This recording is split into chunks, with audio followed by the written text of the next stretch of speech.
안녕하세요. 네, 반갑습니다. 고전시가 10번째입니다. 예, 사실 지금 이제 이걸 녹음하는 게 계약이 연기가 될지 안 될지 잘 모르겠습니다. 솔직히. 예, 지금 시간은 월요일 오후 점심 먹고 난 이후 지금 2시가 조금 아직 안 됐네요. 그래서 일단은 뭐 더 준비는 해야 될 것 같아서 일단 고전시가 10번째 교재 68페이지고요. 정선아리랑이 나와 있을 겁니다. 여기랑 오늘은 고전시가 10일에 그 최치원의 제가야산 독서당이라는 한시까지 좀 설명을 해보려고 해요. 네, 일단은 교재 68페이지를 여러분들 보시면 되겠습니다. 자, 강원도 정선 지역에 전해오는 정선아리랑이 지금 나와 있고요. 아시다시피 정선아리랑은 민요입니다. 네, 그리고 지금 우리 교재에는 중략이 표시되어 있지만요. 지금 화면에서만 제가 중략을 좀 뺐어요. 그냥 한 번에 다 보여놓고 설명을 하기 위해서. 그리고 여러분들이 이거 이제 읽어보셨으면 아시겠지만요. 뭔가 이렇게 유기적인 연결은 잘 안 될 거예요. 그러니까 민요라는 게 구비전승이잖아요. 사실 말에서, 입에서 입으로 누군가 노래를 부르고 다음 세대가 노래를 듣고 또 노래를 부르고 이렇게 해서 지금까지 전해져 온 거기 때문에 사실은 창작한 주체도 굉장히 많을 거고요. 지금까지 전해져 오는 그 과정에서 당연히 들어가는 내용, 빠지는 내용, 또 변형되는 것들 어마어마합니다. 예. 그래서 이게 작품이 전체적으로 일관성은 좀 떨어져요. 그때 그냥 여러 이야기들이 이렇게 다 같이 아우러져 있다라고 보시면 되고요. 우리 교재 지금 수록된 이 정선아리랑도요, 크게 3가지 내용이 나오는 것 같아요. 자연의 섭리, 그 다음에 뭐 이별, 그 다음에 이제 정선이라는 지역에 대한 이야기, 이런 정도가 나와 있는데 한번 이렇게 이제 묶어서 두 행씩 이렇게 묶어져 있죠. A, B, C, D로 저희도 이렇게 두 행씩 좀 보도록 하겠습니다. 일단 첫 번째 1, 2행 명사심리가 아니라면 해당하는 외피나 모춘사머리 아니라면 두견새는 왜 우나. 그냥 명사심리니까 해당화 피고 모춘사머리니 두견새 우는 거지. 그냥 자연의 섭리예요 이게. 참고로 여기서 나오는 지금 이 명사심리는요, 강원도 원산, 그러니까 지금 남한은 아니죠. 이북 지역에 속하는 곳 같은데요. 거기 있는 유명한 해변이라고 합니다. 해당화 군락도 거기 있고요. 해당화 굉장히 많이 피는 곳이라고 해요. 그러니까 정선아리랑도 어쨌든 강원도를 중심으로 전해져 온 거잖아요. 아마 그래서 자연스럽게 같은 강원도였기 때문에 명사심리 이야기도 들어오고 이제 그런 걸 바탕으로 이렇게 자연에 대한 이야기를 좀 했었던 것 같습니다. 자, 그 다음 이제 바로 B로 넘어갈게요. 자, 일본 동경이야 그 얼마나 좋드냐. 꽃 같은 나를 두고서 연락선을 탔나. 아, 꽃 같은 나를 두고 연락선. 배. 예. 배 타고 일본 가버렸나 봐요. 이별이죠. 예. 도대체 동경이 얼마나 좋길래 꽃 같은 나를 두고 감히 일본을 가버려. 예. 이별을 했고요. 원망의 심리도 이 안에 이렇게 지금 표출이 되어 있는 걸 확인할 수 있습니다. 자, 그 다음 C를 볼게요. 자, 서산에 지는 해는야 지구야 싶어지나 나를 버리고 가신 님은야 가구야 싶어가나. 이번에는 자연현상과 님을 뭔가 이렇게 연결지었는데, 자, 보시면 아시겠지만요, 서산에 지는 해는 때 되면 그냥 그렇게 지는 거죠. 그렇죠? 자연의 섭리예요 이것도 어떻게 보면. 근데 나를 버리고 가신 님도 어떻게 보면 그럴 수 있다라는 거죠. 그러니까 이별을 했지만요, 그리고 앞에서는 왜 원망도 좀 했잖아요. 근데 지금 이 부분에서는 이별을 이해하고 수용하는 태도를 보여줍니다. 그래, 내 님이 설마 나 버리고 가신 님이 진짜 가고 싶어 가는 건 아니었겠지. 뭔가 다른 이유가 있었겠지. 뭔가 사정이 있었겠지. 이렇게 이해하는 태도를 보여주는데 그걸 자연하고 이렇게 엮어서 표현을 하고 있는 거죠. 자, 이제 그 다음 D로 넘어오면 이제 이별이나 자연하고는 전혀 상관없는 또 강원도 정선에 대한 얘기가 나옵니다. D를 좀 볼게요. 정선이 좋다 해도 딸 주지는 말아라. 강남밥 사절치기 어금니 다 빠졌구나. 정선이란 동네가 아무리 좋아도 정선에다가 딸을 보내지는 말라는 뜻이에요. 왜? 강남밥 사절치기 어금니가 다 빠졌다는데, 강남밥 사절치기는 어휘풀이 있죠. 옥수수알을 4둥강 내어 지은 밥. 그러니까 이 강남밥이라는 건요, 사실 먹을 게 없어서 먹던 밥, 이렇게 이해를 하셔야 돼요. 그러니까 이 강남밥 먹느라고 어금니가 또 다 빠질 정도.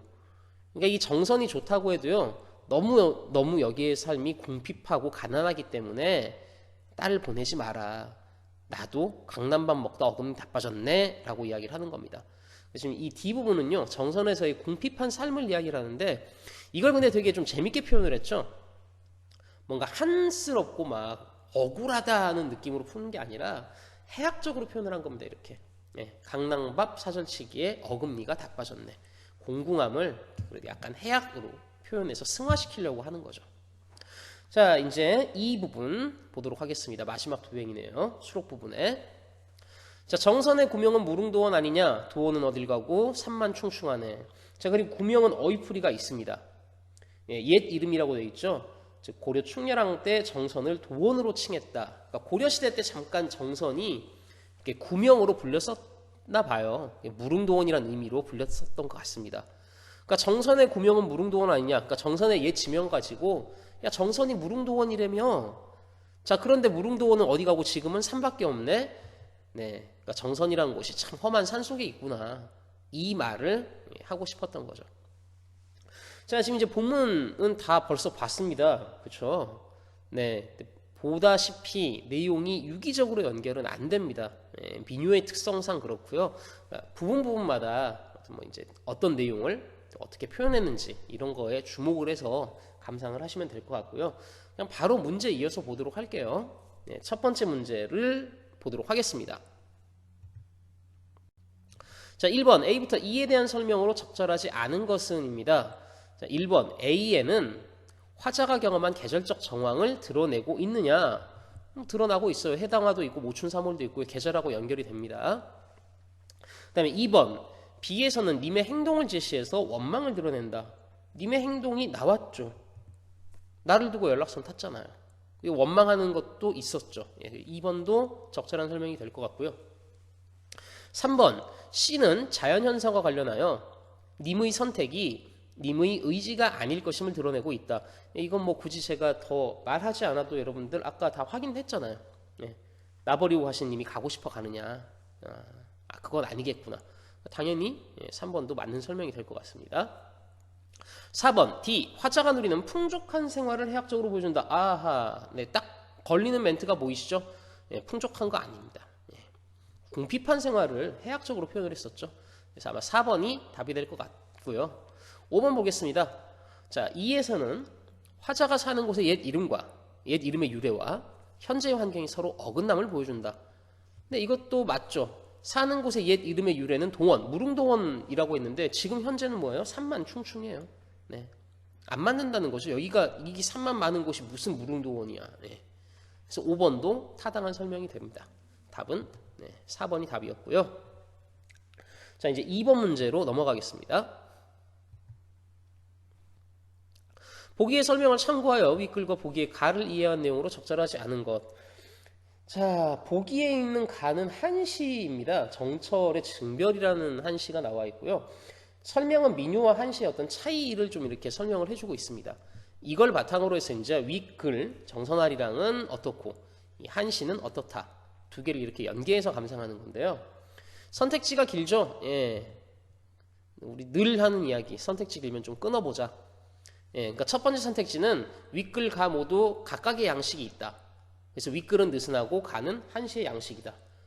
보기에 그런 내용이 있었잖아요. 맨 첫 줄에 나오죠. 민요는 비교적 느슨한 틀. 그 다음에 그 밑에 한시는 양식적 요건에 따라 조절. 그러니까 이런 식으로 앞부분을 어떻게 접근했는지 판단하는 겁니다. 그러니까 1번 당연히 맞는 설명되고요. 2번 윗글과 가는 모두 삶의 정서를 담아내고 있는데 윗글은 이별과 가난의 고통을 그대로 드러낸 반면 가는 이별의 슬픔을 운명으로 전가하여 감정을 조절한다. 그러니까 일단 윗글 정선아리랑은요 이별과 가난의 고통을 그대로 드러냈느냐? 비에 보면 나오잖아요. 직접 대놓고 원망하기도 했고요. 그 다음에 강낭밥 사절치기에 어금니 빠졌다라고 해서 가난도 그대로 잘 드러냈습니다. 자, 반면에 가는 이별을 운명으로 전가는 넘기는 거죠. 떠넘기는 거예요. 이별의 슬픔을 운명으로 바꿨다는 건데 가에 그런 이야기가 나옵니다. 가의 3, 4행 보시면요. 자주 모였다 흩어졌다 해요. 근데 그거를 하늘에 맡기는 거예요. 근데 모이고 흩어졌다 하는 게 결국 이별이잖아요. 그런데 그 이별을 어디에? 하늘에 맡기겠다. 하늘에 맡기는 건 결국 운명으로 넘긴다는 이야기가 되겠죠. 그래서 2번은 타당한 설명이 되는 겁니다. 그 다음에 이제 3번 볼게요. 자, 둘 모두 미각적 이미지가 있다는 거예요. 그래서 윗글의 미각적 이미지는 긍정적이고 가의 미각은 부정적이다. 이렇게 지금 연결을 지어봤는데, 그럼 윗글 정선아리랑에서 미각이라고 할 만한 게 뭐가 있을까? 예, 강낭밥. 그거 먹는 거잖아요. 미각이잖아요. 근데 그 부분 여러분들 아까도 설명했지만 긍정적인 소외가 아닌 것 같아요. 그렇죠? 왜냐하면 정선아리랑에 있는 미각은 강낭밥이었고요. 궁핍한 삶이랑 연결되는 소재였습니다. 따라서 윗글은 미각을 통해서 긍정적 소외를 보여주는 게 아니라 부정적인 소외를 보여주는 겁니다. 네. 그리고 가도 마찬가지로요. 미각을 통해 부정적 소외를 보여줘요. 가에는 미각이 뭐가 있지? 네, 술. 그리고 그게 뭐랑 연결돼요? 이별의 상황. 예, 그러니까 사실 윗글과 가 모두 미각적 미각을 통해서요. 부정적인 소외를 보여주고 있다가 사실은 타당한 설명이 되는 거였는데, 이 윗글이 긍정적이다라고 했기 때문에 3번 선택지가 적절하지 않은 반응이 됩니다. 네, 4번과 5번은요, 이제 기록 형태와 유통에 대한 이야기인데, 보기에 있는 거 가지고 충분히 여러분들이 판정할 수 있다라고 생각을 하고요. 3번이 답인 거 확인을 했고, 3번 문제로 넘어가겠습니다. 자, 3번 보기를 통해 윗글을 이해한 내용으로 적절하지 않은 것은 이고요. 보기는 정선아리랑의 구조에 대한 설명을 했습니다. 한 창이 두 행으로 구성되고요. 각 행이 어떤 의미나 상황에 따라서 병행, 그러니까 두 개가 이렇게 각각 뭔가 독립적인 느낌이 있든지 아니면 두 개가 유기적으로 의미상 연결되든지. 그래서 병행하는 거는 대등하게 연결되는 것도 있고 대립해서 연결되는 것도 있고, 그다음에 뭐 연결되는 형태는 이제 뭐 금지나 이유, 원인, 결과 이런 것들이 있다라고 이렇게 구조 설명을 했습니다. 자, 이걸 가지고 이 구조 중심으로 파악을 하는 건데요. 결국 선택지의 핵심을 우리가 좀 이렇게 체크를 해보면요. 이게 포인트입니다. 네. A 부분은 두 행이 병행이고 대등이다. B는 두 행이 병행이고 대립이다. C는 두 행이 병행이고 대등이다. D는 두 행이 연결이며 금지와 이유의 관계다. E는 두 행이 연결이고 원인과 결과로 연결되어 있는 거다. 요거를 그냥 판단하는 거예요. 요거를. 네. 자, 그러면 바로 답이 되는 5번 선택지를 좀 보도록 할게요. 자, 무릉도원과 산만충충의 의미를 중심으로 두 행은 연결이고 원인 결과다. 자, 그럼 앞에 무릉도원이 원인이 돼야 되고요. 산만충충이 결과가 돼야 돼요. 이 선택지대로 그대로 따른다고 하면. 그러니까 무릉도원이었기 때문에 지금은 산만충충해졌지. 이렇게 돼야 되는데 실제로 이의 구성을 보면 정선은 옛날에 무릉도원이었는데 지금은 무릉도원 어디 가고 왜 산만 있어? 예, 무릉도원과 산만충충은 의미상 대립이에요. 사실은. 예. 그러니까 이 두 행은 서로 연결 양상이 아니라요. 이 부분도 그냥 병행 양상이고요. 대립인 거예요. 옛날에 무릉도원으로 불렸다. 지금은 산만 있는 곳이다. 의미상 서로 대립인 거죠. 예, 따라서 5번 두 행은 연결의 원인 결과가 아니라 두 행은 병행 양상이 드러나고 대립을 보인다라고 해야 적절한 설명이 됐었던 것 같습니다. 그래서 3번 문제 답은 5번이 답이었던 거죠. 네, 고전시가 10은 되게 금방 끝났습니다. 워낙에 뭐 작품도 하나밖에 없었고요. 그나마도 저기 뭐 민요였고 현대어로 옮겨야 되는 게 많지 않았기 때문에 좀 쉽게 해결할 수 있었던 것 같고요. 시간이 그래서 좀 많이 남아요. 13분 정도밖에 안 되기 때문에 오늘은 71조까지 좀 더 설명을 할게요. 고전시가 11로 넘어갑니다. 네, 고전시가 11은 두 작품이 엮여져 있는데요. 오늘 여기 최치원의 제가야산 독사단까지만 설명하도록 하겠습니다. 다들 71페이지의 첫 번째 작품을 보도록 할게요. 자, 화면으로 지금 쭉쭉쭉 나오고 있죠. 네, 일단 한번 쭉 전체적으로 한번 살펴볼게요. 자, 첩첩한 돌 사이로 미친 듯 내뿜어 겹겹 봉우리에 울리니 사람 말소리야 지척에서도 분간하기 어렵네. 항상 시비하는 소리 귀에 들릴까 두려워하기에 일부러 흐르는 물로 하여금 온 산을 둘러싸게 했네. 아, 뭔가 흐르는 물로 산을 둘러싸서 어떤 소리를 안 듣게 내가 했다. 뭐 이렇게 단절적인 이야기가 좀 나오는데요. 좀 하나씩 자세히 좀 살펴볼게요. 일단 첫 번째 행에 첩첩한 돌 사이로 미친 듯 내뿜어 겹겹 봉우리에 울리는 이건 도대체 뭘까? 주어가 사실 생략되어 있건데요. 네, 여기에 빠진 주어가 뭐냐면 바로 흐르는 물이에요. 그러니까 흐르는 물이 돌 사이로 미친 듯 내뿜어 봉우리를 울린다 이겁니다. 그리고 마지막 행에 보면 일부러 흐르는 물로 온 산을 둘러싸게 했다. 그러니까 지금 흐르는 물소리가 막 울리는 거예요. 그러니까 일행과 사행을 우리가 이렇게 두 개를 묶어서 연결지어 보면요, 자연의 소리라는 걸 우리가 좀 생각해 볼 수 있습니다. 흐르는 물이라고 하는 이 자연의 소리를 이용해서 산을 둘러쌌구나 이거예요. 그럼 도대체 화자는 왜 흐르는 물로 뭔가 이렇게 다 둘러싼다라고 이렇게 이야기를 할까? 가운데 2, 3행을 좀 더 자세히 또 볼게요. 그럼 자, 흐르는 물이 막 울리니까 사람 발소리도 지척에서 분간도 어렵대요. 지척은 굉장히 가까운 거리.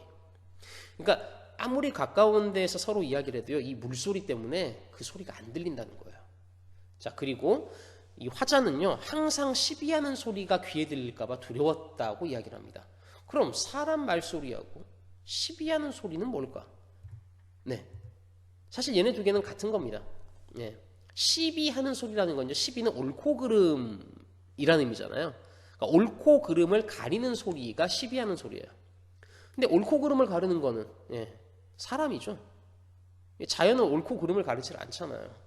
늘 사람들이 와서 이게 옳아, 너는 이건 틀렸어. 바로 이제 그런 소리, 그런 사람의 소리를 지금 이렇게 좀 듣고 싶지 않다. 이런 걸 우리가 생각해 볼 수 있고요. 그러니까 지금 2행과 3행에서는요, 인간의 소리가 포인트가 되는 겁니다. 그리고 이 인간의 소리를 이야기하는 이 부분에서 귀에 들릴까 두려워하잖아요, 화자는. 그럼 이건 뭘까? 인간의 소리를 부정적으로 인식해요. 인간의 소리가 귀에 들려, 나는 그거 싫어. 그럼 인간의 소리를 부정적으로 인식한다는 건 결국 속세를 부정적으로 인식하고 있는 겁니다. 그리고 이게 자연스럽게 이제 마지막 행. 그래서 뭐예요? 화자는 일부러 둘러싼 겁니다. 일부러. 사실은 이게 화자가 일부러 둘러쌌다라기보다는요, 이거는요, 어떻게 보면 화자가 일부러 이 깊은 산을 찾아온 거겠죠. 화자가 일부러 진짜 산에다가 뭐 이렇게 땅 파가지고 강을 만들어서 물을 흘러가게 한 건 아닐 거 아니에요, 그렇죠? 근데 그거를 근데 마치 자기가 일부러 강물이 산을 둘러싸게 한 것처럼 표현을 한 거지. 그런 거죠. 그러니까 결국 이 화자는요, 의도적으로 속세를 차단한다라는 의도가 있는 거고요. 그러니까 이거는 이제 속세랑 단절하고 싶은 그런 의지를 보여주고 있는 겁니다. 참고로 이 작품의 작가인 최치원에 대한 이야기를 이제 조금만 하자면요. 여러분들 혹시 한국사 시간에 배웠던 거 기억나시는지 모르겠는데요. 최치원은 신라 시대 때 사람이고요. 육두품 출신입니다. 신라 시대가 굉장히 이렇게 그 계급이 굉장히 철저했다는 건 여러분도 아마 들어보셨을 거예요. 귀족 안에서도 무슨 뭐 성골이냐 진골이냐, 귀족 안에도 그런 게 있고요. 그 다음에 다시 그 밑으로 이제 귀족 다음에 육두품, 오두품, 골품제라고 하죠. 최치원은 바로 육두품 출신이었고요. 육두품 출신은 아무리 뛰어나도 절대 귀족을 넘어설 수 없었습니다. 최치원이 나중에는요, 어떤 그런 현실적인 한계를 느끼고 이렇게 이제 가야산에 응거하면서 이 작품을 남겼다라고 합니다. 그러니까 이렇게 속세를 어떻게든 다 차단하고 단절하려고 그런 이야기를 하고 있는 거죠. 자, 이렇게 보면 결국 이 작품의 주제는 단절이에요. 은둔과 단절이라고 간단하게 정리가 됩니다. 속세랑 단절하고 은둔하고 싶은 의지를 이렇게 표현을 한 거죠. 자, 그리고 이제 이 작품에서 마지막으로 우리가 하나만 더 짚고 가야 되는 건 뭐냐면요, 바로 물이에요. 물. 보통 우리가 이게 일반적으로 물 하면 물이 흘러간다라고 해서 어떤 흐르는 이미지, 그래서 시간이나 역사랑 되게 많이 비유를 하든지요, 아니면 물이라는 게 생명의 근원이기도 하고요, 그 다음 물이라는 게 되게 순수한 이미지로도 쓰이기도 해요. 그렇죠? 근데 이 작품에서 물은 그런 이미지가 아니라 단절이라는 이미지로 쓰인 겁니다. 물이 뭔가 그 새로운 걸 만들어내고 이런 이미지라기보다는요, 여기 이 작품 안에서만큼은 물은 모든 소리를 다 차단시켜주는 단절의 이미지로서 쓰인 거죠. 그러니까 이 물의 이미지를 약간 좀 독특하게 활용했다, 이렇게까지 우리가 생각해 볼 수 있을 것 같습니다. 오늘 시간은 여기까지 하도록 하고요. 다음 시간에 이어서 고전시가 10일의 두 번째 야청도의성부터 이제 문제 이렇게 설명하도록 하겠습니다. 수업 듣느라고 굉장히 고생 많으셨습니다. 감사합니다.